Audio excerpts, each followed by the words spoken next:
여러분 안녕하십니까? 인사이트 영작의 저자 조보환 선생입니다. 오늘 우리가 학습할 내용은 인사이트 영작 초급 1 제3강 길잡이 문장이 되겠습니다. 그러면 본격적으로 여러분과 함께 공부를 진행해 나가겠습니다. 첫 번째 문장입니다. 퀘션 넘버 1. 노동자들이 휴대폰을 제조하는 공장으로 간다. 어휘부터 보겠습니다.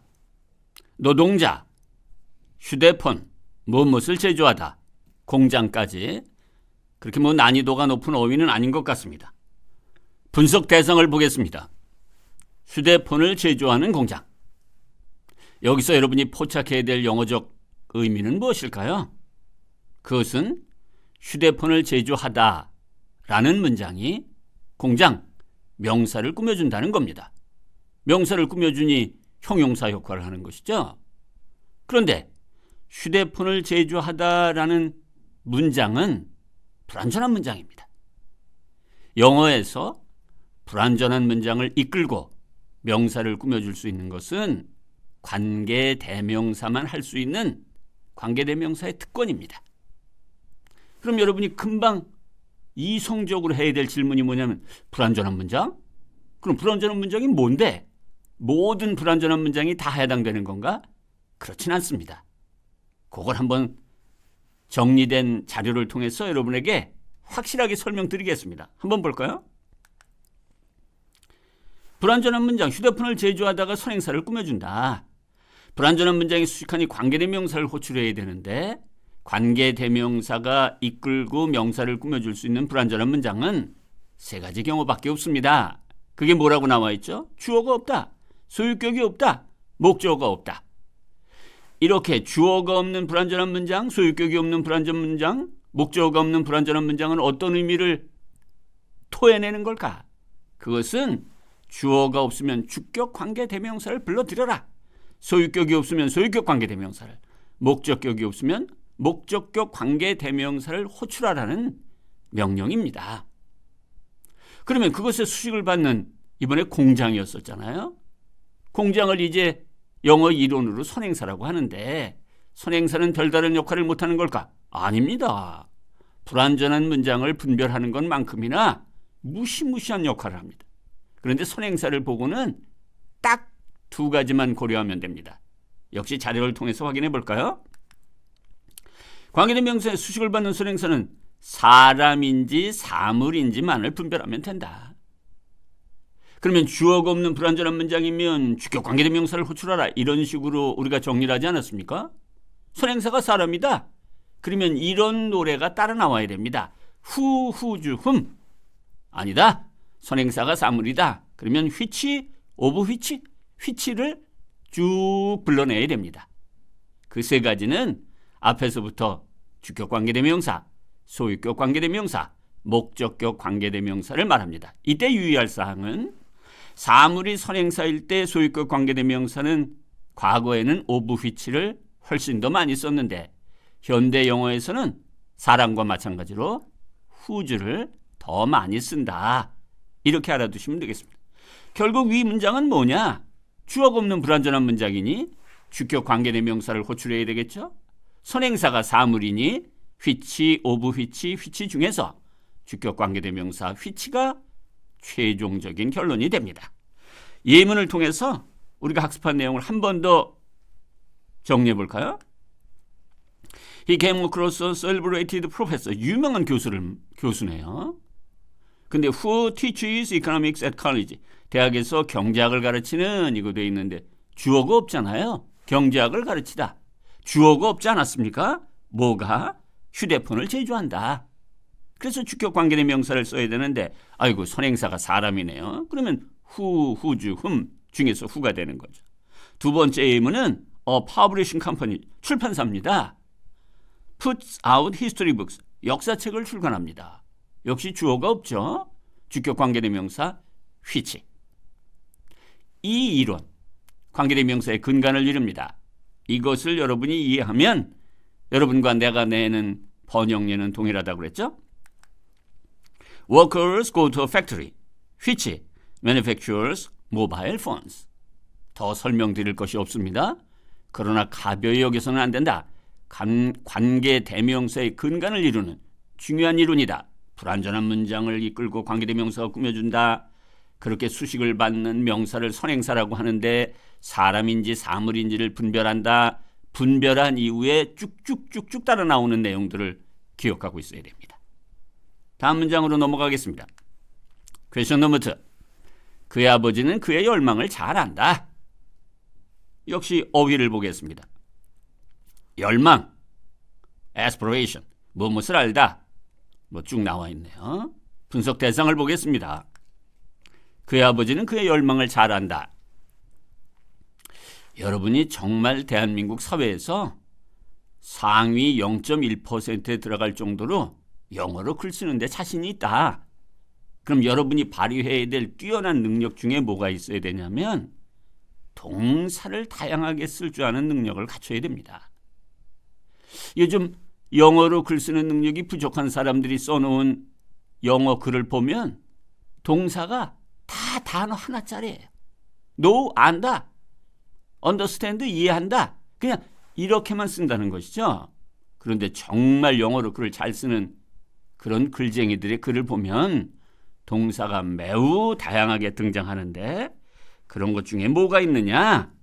비동사, 형용사, 오브라는 게 있습니다. 비동사, 형용사, 오브가 합쳐져서 타동사가 되거든요. 이미 자료가 떴죠? 문장의 동사를 다양하게 처리하는 능력, 그것이 진정한 강자가 되는데 꼭 필요합니다. 그런데 그런 것 중에 뭐가 있느냐? 비동사, 형용사, 오브, 타동사가 있다. 우리 아주 어린 시절부터 배웠던 거 뭐 있죠? be full of, be proud of, 이런 건 기본이고, be critical of, 무엇을 비난한다. be suspicious of, 무엇을 의심한다. 비동사, 형용사, of, 타동사로 등장하는 아주 멋들어진 동사 형태입니다. 꼭 알아두셔야 되겠습니다. 예문을 통해서 내용을 한 번 더 정리해 볼까요? Seoul Station is full of homeless people. 서울역이 노숙자들로 가득하다. be full of가 동사 역할을 한다. 아래쪽에 보면 be suspicious of strangers. 낯선 사람을 의심한다. be suspicious of 어떤 구조죠? 비동사, 형용사, of, 타동사 구조. 큰 덩어리로 말하면 동사를 다양하게 써야 문장이 생동감을 갖게 됩니다. 살아서 펄펄 튄다는 것이죠. 얼른 번역례를 보겠습니다. His father is well aware of his aspiration. 그냥 know라는 타동사를 쓰는 것도 전혀 틀린 것은 아니지만 그것만 계속 쓰는 게 문제다. 그 점을 한 번 더 강조하면서 다음 문장으로 넘어가겠습니다. 한번 봐볼까요? 퀘스천 넘버 3. 그의 아내는 사소한 일에 화를 낸다고 그를 비난한다. 어휘 정리해 보겠습니다. 사소한 일, something small이라고 쓸 줄 알면 아주 멋있습니다. get angry at, 무엇에 화를 낸다. 삐한다고 애를 비난하다도 나와 있네요. 분석 대상을 볼까요? 그의 아내는 사소한 일에 화를 낸다고 그를 비난한다. 이때 내가 여러분에게 아주 귀에 딱지가 않도록 던져주는 질문이 뭐죠? 비난하다가 동사로 뭐냐? blame입니다. criticize입니다. 아이 좋은 답입니다. 내가 얼마든지 박수를 칠 마음의 준비가 돼 있습니다. 그런데 거기서 끝나는 사람하고 비난하다, 이 영어로 온 게 뭡니까? 그럴 때 어떤 사람은 blame A for B, B 했다고 A를 비난하다. criticize A for B, B 했다고 A를 비난하다. 이렇게 대답하면 그냥 blame, 그냥 criticize로 끝난 사람과 어떤 차이가 있다고 그랬어요? 딱 하나 차이가 있습니다. 한국어를 보고 어법을 토해낸 사람은 문장 구조가 슬슬슬슬 보여요. 아주 뚜렷하게 등장합니다. 지금도 그 어법을 던진 사람은 뭘 볼 수 있다는 거예요? blame, 그를, for, 화를 낸다. 이렇게 연결할 수 있다는 것 아닙니까? for가 전치사니까 뒤에는 동명사로 연결을 해줘야 되겠죠. 그러니 물론 나는 화를 낸다라는 어휘도 잘 모릅니다. 사소한 일도 영어로 옮길 자신이 없습니다. 그런 것들도 일단은 장애물이 되지만 여러분이 영어를 영어답게 글 쓰는 능력을 갖추기 위한 장애물 중에서 어휘력은 난이도가 가장 낮습니다. 그러니 뭐 지금 잘 모른다 하더라도 이제부터, 그렇죠? 이제부터 최선을 다해 어휘력을 늘리겠다 그러면 그건 뭐 잠깐만에 극복되는 일이니까 거기에 뭐 분석력이나 판단력이 포함되지 않지 않습니까? 자, 그러면 이런 아주 중요한 어법이 있는데 삐했다고 애를 비난하다 그럴 때 좀 조심을 해야 될 게 하나 있습니다. 주어진 자료를 통해서 무엇인지 지적해 드리겠습니다. 기본 골격이 삐한다고 애를 비난하다 동사 criticize, blame과 아주 촘촘히 붙어 있습니다. criticize A for B, blame A for B 말씀드렸죠. 그런데 accuse를 쓰면 accuse A of B가 됩니다. 재미있죠? blame이나 criticize는 전치사 for, accuse는 of. 이런 것을 아주 확실하게 구분짓는 능력을 갖는 것에 재미를 붙여야 됩니다. 이러한 다양한 동사들이 거기 나와 있는 대로 A for B 어법으로 쓰이는데 사과하다라는 apologize라는 동사는 조심하셔야 됩니다. 왜냐하면 그 녀석은 자동사로만 쓰이기 때문에 A라는 목적어를 가지려면 반드시 전치사 to가 있어야 되거든요. 자, 그러면 이제 여러분 눈에도 훤히 들어오는 그런 예문을 통해서 한 번 더 확인을 해보겠습니다. Farmers criticize the government for failing to protect. criticize A for B라는 구조가 아주 선명하게 들어오죠. 정부가 뭐 했다고? fail to 부정사, 뭐뭐 하지 못했다고.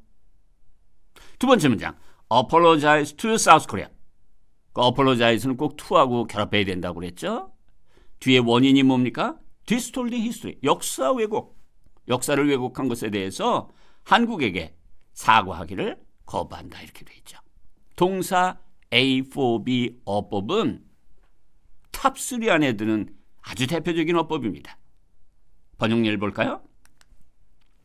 His wife criticizes him for getting angry at something small.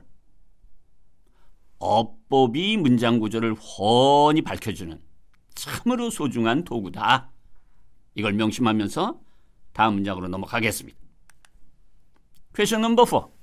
서울이 몹시 붐벼서 사람들이 시골로 이사간다. 어휘 봅니다.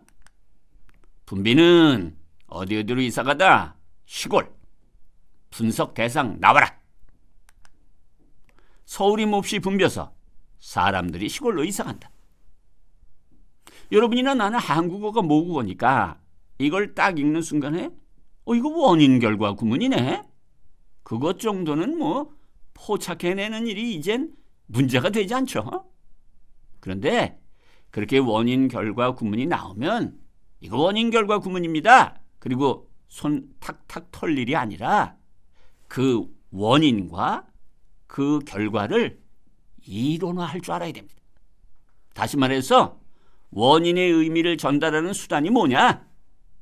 결과의 의미를 전달하는 수단은 뭐냐? 이거에 대한 답을 낼 줄 알아야 돼요.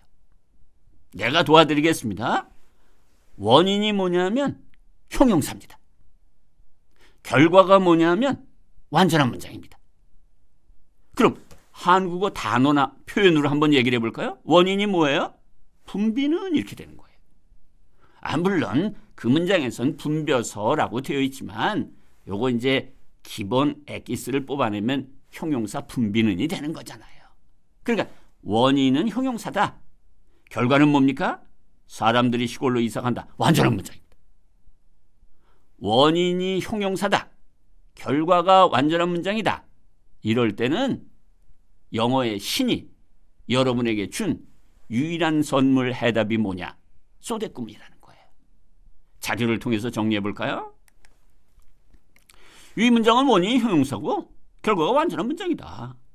이런 조건이면 소대꿈을 호출하는 게 그야말로 정석이다. 왜 그러냐면 이런 소대꾸문에서 소 다음에 형용사 혹은 부사가 원인으로 등장하고 that 다음에 완전한 문장이 결과로 등장하기 때문입니다. 그러니까 so that 구문은 원인이 형용사나 부사. 그런데 이 so that 구문하고 의미는 똑같습니다. 그런데 형태만 다른 게 있는데 그게 뭐냐면 such that 구문이에요. such that 구문도 such와 that 사이에 원인을 삽입시켜야 되는데 이 녀석의 원인의 중심어는 명사입니다. 물론 명사라는 단어 하나만 들어가야 된다는 것이 아니라 거기 뭐 이런저런 살이 붙었다 하더라도 그 중심어가 명사여야 such that을 쓴다. 그 중심어가 형용사나 부사면 그러면 so that 구문을 쓴다. 요건 우리가 당연히 좀 분별해서 써야 되지 않겠습니까? so that 구문, such that 구문. 출발점은 뭐였었죠? 한국어를 읽고 기분 좋게 원인 결과 구문이라는 걸 찾아냈다. 그런데 조 선생이 그럼 원인 결과 구문이라는 걸 찾아내는 걸로 만세 부를 일이 아니라 원인이 뭡니까? 라는 이론화, 결과가 뭡니까? 라는 이론화에 답을 내야 된다. 이 경우 형용사였고 이 경우 완전한 문장이었다. 그러면 그 수단이 뭐냐? 이렇게 1단계, 2단계, 3단계로 쭉쭉쭉쭉 나가면 영어로 글 쓰는데 어려움이 없죠. 예문을 통해서 한번 확인해 볼까요? The river is so polluted that, so that 사이에 polluted라는 분사형 형용사가 등장하지 않습니까? 너무 오염돼서 뒤에 완전한 문장. The other party showed such a hostile attitude that, such that 사이에 어도 있다, 형용사 hostile도 있다, attitude라는 명사도 있다. 명사가 중심어라는 것입니다. 그 때문에 such that 구문을 쓴 것이에요. 의미는 똑같죠. 번역해 보겠습니다. Seoul is so crowded that people move to the countryside. 한국어에서 무엇을 포착해내는가? 한국어에서 영어 문장 구조를 포착해내는 힘. 그것이 여러분이 나중에 영어 글 쓰는데 대한민국 0.1% 상위권 안에 드는 유일한 비결이자 유일한 노력을 쏟아부어야 할 대상입니다. 자, 그런 내용을 명심하면서 그 다음 문장으로 한번 넘어가 보도록 하겠습니다. Question number 5. 좋지 못한 건강에도 불구하고 그녀는 늘 약속을 지킨다. 그 건강도 좋은 상태에서 약속을 지켰으면 좋겠습니다. 이거 뭐 내가 갑자기 휴머니스트가 되나? 어휘 봅시다. 좋지 못한 건강, 뭐뭐에도 불구하고 약속을 지키다. 분석 대상 볼까요? 좋지 못한 건강에도 불구하고. 여러분 이것을 딱 읽고 난 다음에 어리둥절할 필요도 없죠. 왼쪽 오른쪽 살필 필요도 없습니다. 이것은 어떤 의미를 전달합니까? 그렇죠. 양보의 의미를 전달하는 거죠. 그러면 아까 원인, 결과, 구문이 나왔을 때 그런 원인을 전달하는 그 수단이 뭐냐? 이런 것이 영어 문장을 쓰는데 필요한 첫 단계 작업 아니었습니까? 이것도 마찬가지입니다. 양보의 의미를 전달하는데 양보의 대상이 뭐냐? 좋지 못한 건강입니다. 이런 걸 우리는 명사 덩어리라고 부릅니다. 이럴 땐 뭐가 좋을까? 이거 이번에는 그냥 양보의 의미를 전달하는데 그러니까 양보 구문을 만들어야 되는데 근데 이거 명사 덩어리네? 그럼 전치사를 불러와야죠. 뭐뭐에도 불구하고 라는 의미를 명료하게 전달하는 전치사를 호출한 다음에 그 뒤에 좋지 못한 건강을 써주면 그러면 아주 깔끔하고 세련된 양보 구문이 구현되는 것입니다. 그런데 이렇게 전치사를 이용하는 양보 구문을 학습할 때에는 반드시 또 하나를 끌어들여서 같이 공부해야 됩니다.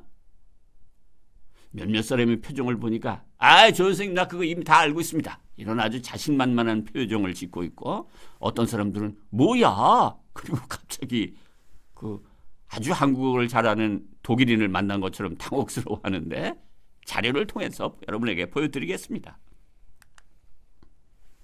위 문장은 양보의 의미를 명사 덩어리가 전달한다. 그러면 당연히 양보의 전치사 in spite of, despite, with or for 있는데 이것만이 전부 다는 아닙니다. 이거는 그야말로 4대 천왕으로 내가 여러분에게 적어준 것이고 이거 말고도 양보의 의미를 전달하는 전치사는 많습니다. 그런데 이렇게 전치사를 공부할 때는 항상 모두 따라 붙어야 된다고 그랬어요. 그것 하나, 또 하나 이걸 봐야 되는데 부사어입니다. 부사어 nevertheless, nonetheless도 뭐뭐에도 불구하고 이런 뜻인데 이건 독립적으로 쓰입니다. 그러니까 목적어가 붙지 않는다는 거예요. 근데 전치사는 독립적으로 쓰일 수가 없죠.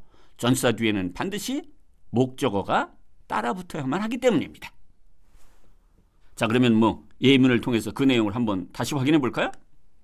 In spite of logical grounds, 논리적 근거에도 불구하고 in spite of라는 것 다음에 logical grounds라는 명사 덩어리가 의젓하게 자리 잡고 있지 않습니까? 두 번째 문장도 마찬가지죠.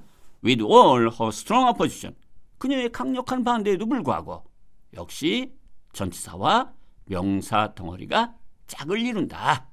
여기 예문에도 없고 번역례에도 없지만 부사는 독립적으로 활동한다. 번역례 보겠습니다. In spite of poor health, she always keeps a promise. 이렇게 되어 있지 않습니까? In spite of 다음에 명사 덩어리. 양보구문의 1인자, 접속사를 이용하는 것입니다. 2인자, 전치사를 이용하는 것입니다. 대단히 자주 등장하는 문장입니다. 여러분, 길잡이 문장에 대한 강의는 여기서 마치도록 하겠습니다. 여러분 수고 많으셨습니다. 고맙습니다.